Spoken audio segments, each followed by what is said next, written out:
Hi everyone, so I'm back again. I know I've been gone for a little while, but I'll have quickly explain why. So I was very busy one week with university and doing things for that, and then the week and a half after, unfortunately, I've been really poorly, and so yeah, that's basically why I've been gone. I'm back now. Hopefully, I can stay back. That's not really the right phrase I should have used, but no, hopefully I'm back for good. Um, I am actually still using a broken tripod as well, so I am trying to get through this quickly because it's even more broken than it was before, somehow. So anyway, moving on. I'm going to be doing a book review today. It's a book channel and I haven't actually reviewed a book yet, but this book was mentioned in my previous video. So, without further ado, let me review P.S. I Love You by Cecelia Ahern.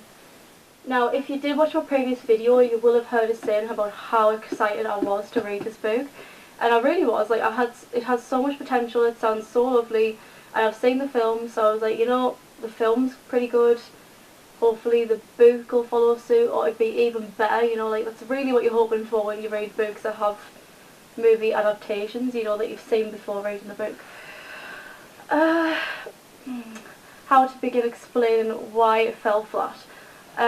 So basically I gave this a 3 out of 5 because it just really lacks something, and I can't particularly put my finger on any specific thing that it's lacking, but it just is. And I don't know if, there will be, I know that there's been about a 50-50 split on reviews where people have said either it's amazing or it's just missing the mark. And I'm more to the side of missing the mark. I know my review is pretty average and it's like not, it's not a bad review by any shot. I don't know what I'm talking about anymore. But but anyway, besides that, yeah, so it missed the mark for me on this one, and I don't think it was as badly written as some people thought. To be perfectly honest, I didn't. There was bits where it was really easy to read and I quite enjoyed it, and then there was somewhere I just really wasn't feeling it. Like it took us a while to read, and obviously illness didn't help that, but it took us a while to read it because I wasn't as enjoying it as much as I really hoped that I would. Like, it had so much potential to be so good. If you haven't actually read the book or seen the movie, briefly explaining, Holly and Jerry are like in love with each other completely. They're married, live together, everything fantastic. And then one day, Jerry finds out that he's got a brain tumour, and unfortunately he dies. So then Holly's got to figure out a way to become a person that is without him now. She's got to learn how to live by herself, basically, and kind of do things for herself.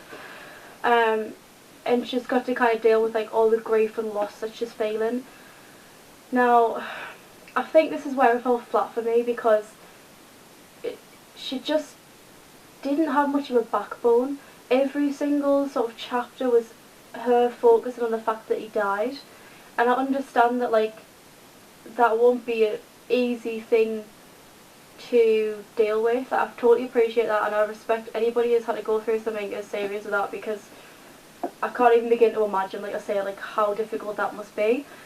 But this book just, Holly's character is just so bland. She has so much potential to like really massively turn her life around and like kind of find herself, and I suppose near the end she does.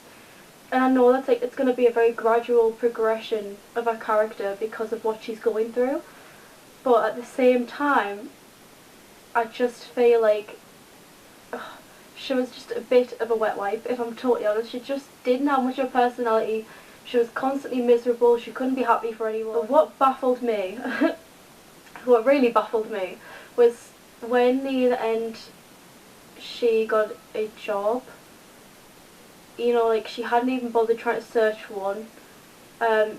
Apparently she'd had a list of all these jobs that she just wouldn't do because they just wouldn't suit her, which is total rubbish. If you're that desperate for money, you'll just do anything, right? Like, let's be realistic. And jobs are not that easy to come by these days, so the fact that she had this massive list thinking, oh, I'll just cross everything off that I can't be bothered with, is a bit unrealistic, especially if you're in a serious the financial state as she was.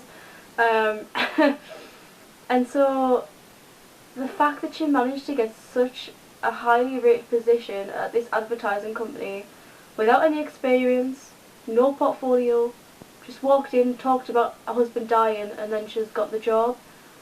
Um, yeah, no, I don't really understand how that would ever happen in real life. That is just not realistic remotely. Like, and I appreciate that it's a bit of fiction. You know, it's supposed to like have this lovely happy ending, and she's supposed to, you know, be finding herself and moving on with her life, and that's fantastic. But the fact she gets this job immediately, like, doesn't get any training. Bear in mind she has no experience, and she's just like in this amazing job with this amazing company. Whereas all the people who are sitting in the waiting room to go and have their interview, you know, they have portfolios, and yet she goes and talks about dead husband, and then suddenly she gets the job.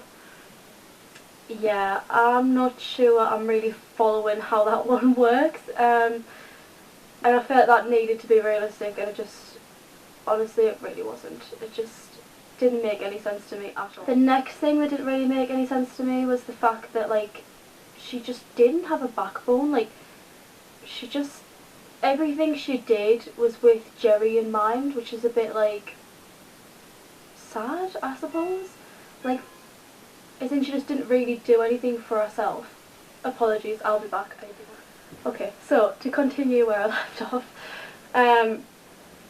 yeah, I just feel like she didn't have a backbone, she had like no personality, she was like boring, like she just didn't want to go out and have experiences in life anymore because she had to do it by herself, which is like, I don't understand what she did before she was with Jerry, but like, did she just sit in her room and do nothing? I don't know. Like, I just really don't understand her character at all. And I obviously don't relate to her situation, so maybe that's a problem I had with it as well. I just really didn't like her as a character, and to be honest, a lot of the characters had that feel for me anyway. I didn't like her brother Jack because I thought he was a bit rude. I didn't really like her brother Richard for quite a while, and I thought he was quite sweet later in the book, you know, with some of the things that he does. But outside that, he was like annoying. I did like Declan, and I did like, oh, what's her name? Her sister. Yeah, I liked her sister for some reason. I just cannot recall her name right now. I feel like Declan, at least he was trying to, you know, better his life and actually kind of do something that he really wanted to do and he's passionate about, and I appreciated that side of his personality. But then I also liked her sister because she was adventurous, you know, she wanted to go out and do things, she had a lot of ambition, and I feel like I appreciated that with both Declan and her sister. I'm so sorry, I can't remember her name. They were like two of the best characters for me because they actually had like something else to give, you know, they had a bit more of a story. And I liked their mum as well because she was really sweet. Outside of that, I thought the characters were a bit hit and miss a lot of the time, and they just kind of, they played up to her misery basically. They kind of let her be miserable, which for some time is fine because obviously the situation she's in, like, fair enough, you would be upset. But I feel like Sharon was kind of actively just there to be like, oh, I know it's really hard, it's really difficult for us all, you know, and just kind of really let her play up to the sadness she was feeling instead of trying to like help her get on with it. So yeah, I didn't really get that. I'm trying to think of what did I say was good about this book. I think it's because it was like quite an easy read in a lot of places, and the end was pretty good. And it wasn't that badly written, you know. I think some people will over-exaggerate a little bit. You know, she was pretty young when she wrote this book. I think it was a debut novel, I think. So, you know, at age 21, she's probably not going to have a lot of knowledge on such an intense topic, so that's probably why it just didn't work in some places and it just wasn't as good as it should have been. And another place where I didn't like it was the letters. Now, even on the blurb, these letters are mentioned, you know, there's supposed to be this massive part of the book where Jerry leaves letters behind before he dies, and then she's got to pick up her life afterwards by reading these letters and kind of letting them help her progress again. But instead of helping her to progress, the letters ended up just being a bit of a crutch for her.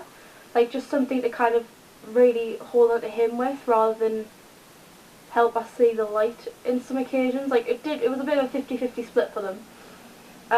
And the letters were so short and just didn't have much of an emotional impact. Like, it could have been a case of just having a chapter for each letter, and then a chapter following that that kind of explained, you know, what she was doing with the letter, what she was going to do with her life after, and all the rest of it. But it just didn't do that. Like, they were really short and just not anything that special. And I just find that that's such a shame for this book, because it did, like I say, it had so much potential. It could have easily been a 5 out of 5, you know, but it made us cry maybe like once at the start, and I think that's because I was too busy still thinking about the movie anyway. Because I could just see that in my head a lot of the time, which was probably another issue I had with disconnecting my feelings about the movie in comparison to the book. So yeah, I just don't think this book was for me, and it's really unfortunate. Like I said, I really wanted to enjoy it, and it didn't have that spark for me. It didn't really have a big part to play in anything for me, really.